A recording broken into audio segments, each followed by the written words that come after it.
Thanks, everyone. I'm feeling a bit jet-lagged and tired because I was overseas quite recently, and my flight was at 3:30 a.m., so I didn't have time to have a good rest. But I am very excited to be here. I'm very happy to see some very wonderful people.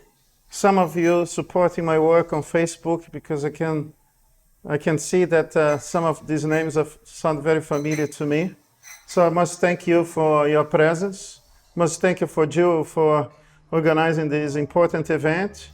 Gabriel Newman, where is he? He's here. Thank you very much for your support to my work over the years. Gabriel and I, you know that you are a person who is on the side of freedom and limited government, which I find to be so important. It's important to change the approach that Australians take to government. And Gabriel Moines, I can't speak more highly of him. I can't speak more highly of Gabriel.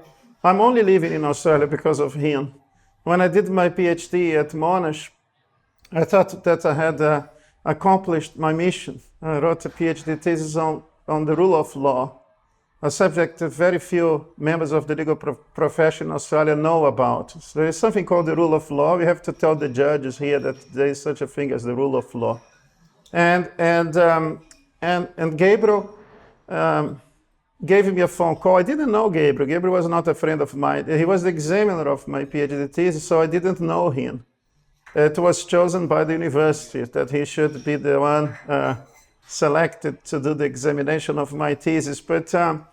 And he gave me a call, actually an email, saying, I need to talk to you as a matter of urgency. And I thought I had failed my thesis. I was really nervous about that. So I went through my thesis before I called him.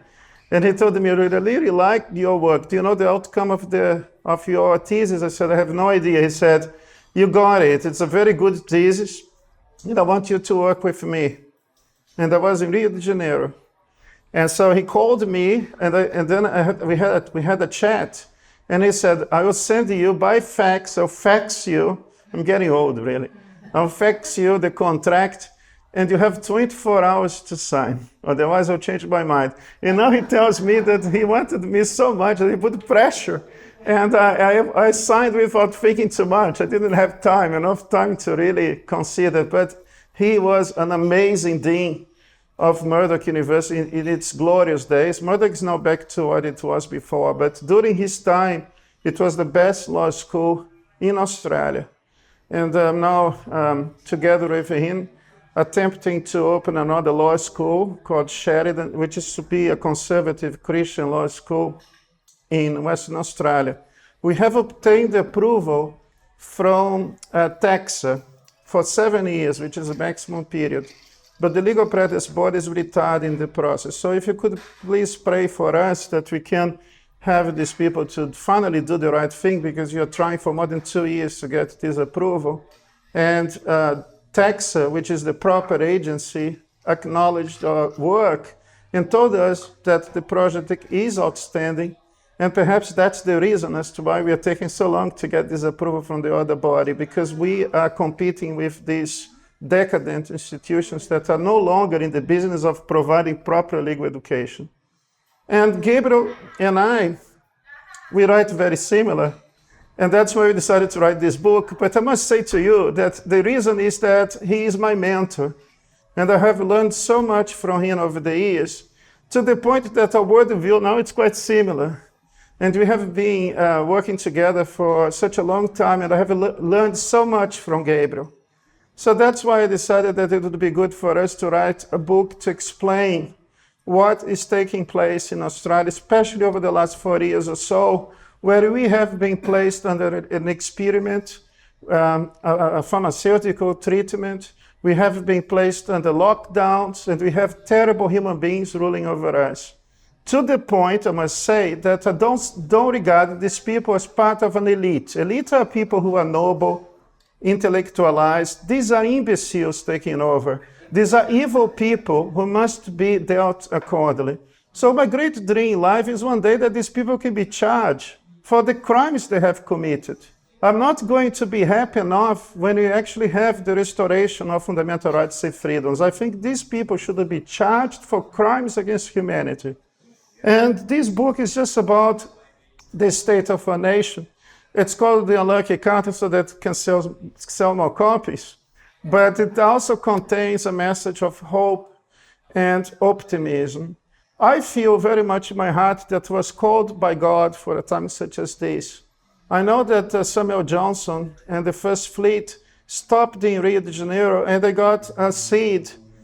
The first seed planted in Australia was coming from the city where I was born. And I believe this is actually very symbolic to me.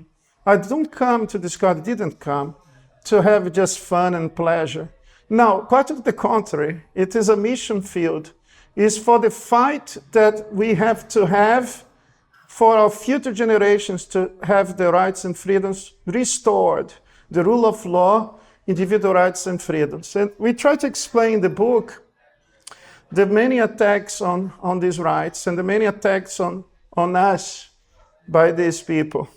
We talk about historical revisionism in the book, the idea that we should not appreciate anything that we have in this nation, that we are racist, that it's all about dividing us.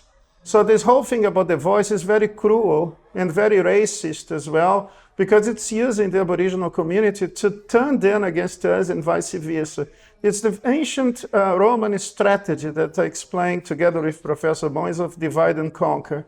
The whole plan that people have is to divide us into religious lines, into ethnic lines, and even into gender lines.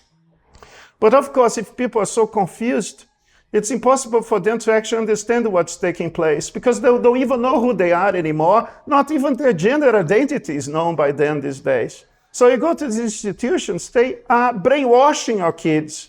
They are turning them into people who hate themselves and hate their own parents, hate their own nation. And of course, multiculturalism is also addressed in this book because it's part of the idea of deconstructing our civilization. So do not use this term that's being a term adopted by deconstructionists, people who have an approach that doesn't have any regard for values and traditions that we have inherited from our forefathers. And that's because the first step to actually implement the social engineering strategy is to make you forget who you are. Even your own, as I say, identity as a woman and a man, these identities being under attack.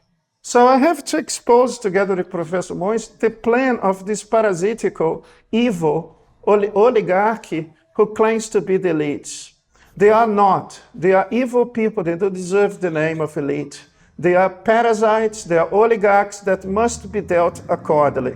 My whole goal in life is to destroy this class in order to implement the restoration of the rule of law and the protection of fundamental rights and freedoms. My commitment to you is to be engaged in this fight to the very end, and you will prevail, because with God, all things are possible. Let's be joining this battle for our freedom. Let's fight to the very end, because we will prevail, and the truth will set you free. The price of liberty, indeed, is eternal vigilance. And vigilant we are, and we are going to teach these people a lesson. If you read the book, you're going to have as much pleasure I had in writing it together with Professor Gabriel Moyes. I'm very delighted to have you here. I want to be engaged into this because that's why I'm living in this nation. I live in this nation to help you and to do God's will, which is the will of making you free from the boundaries of slavery. We are no longer slaves. We are free people, and free we must remain indeed. Thank you very much, and God bless you. Thank you. Thank you.